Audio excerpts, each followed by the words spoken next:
Salam dostlar, 50 yaşdan sonra maddələr mübadiləsi yavaşlayır, hormonal dəyişikliklər başlayır və qarın bölgəsində yağ yığılması daha çətinləşir. Bu, çoxlarının qarşılaşdığı normal bir prosesdir. Bugün sizə sertifikatlı idman diyetologu Tara Collingwood'un tövsiyələrinə əsasən səhər yeməyində qarın yağına qarşı kömək edə biləcək 7 sadə və sağlam qidanı təqdim edəcəyik. Dərhal xəbərdarlıq edək, heç bir qida möcüzə yaratmır. Ən yaxşı nəticə üçün balanslı qidalanma və mütəmadi fiziki aktivlik vacibdir. Ajans.az xəbər verir ki, Eat This Not That nəşrində diyetolog Tara Collingwood bildirir, qarındakı yağları yandıran tək bir məhsul yoxdur.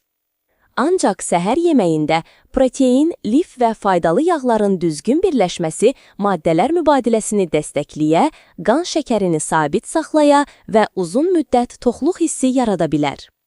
Bu 7 qida 50 yaşdan sonra xüsusilə faydalı ola bilər. Yumurta yüksək keyfiyyətli protein mənbəyidir. Əzələ kütləsini qorumağa kömək edir, bir neçə saat tox saxlayır və qan şəkərini sabitləşdirir. Yunan yoğurtu, şəkərsiz, sadə variant.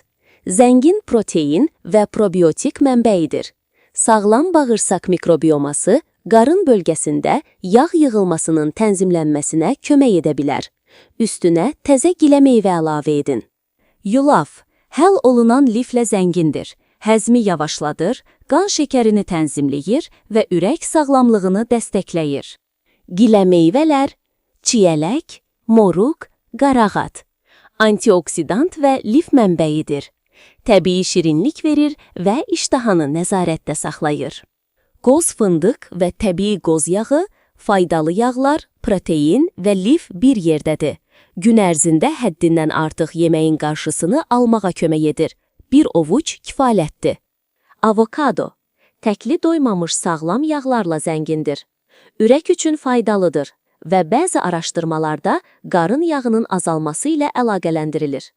Tam taxıllar, tam buğda çörəyi, kinoa, yüksək lifli yulaf, yavaş həzm olunan karbohidrat və lif təmin edir. Porsiyada ən azı 3-5 qram lif olmasına diqqət yetirin.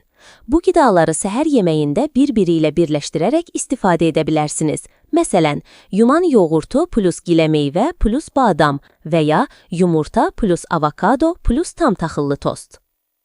Unutmayın, hər bir orqanizm fərqlidir. Xüsusilə 50 yaşdan sonra hər hansı yeni qidalanma dəyişikliyi etməzdən əvvəl həkiminiz və ya ixtisaslı diyetoloqla məsləhətləşmək tövsiyə olunur.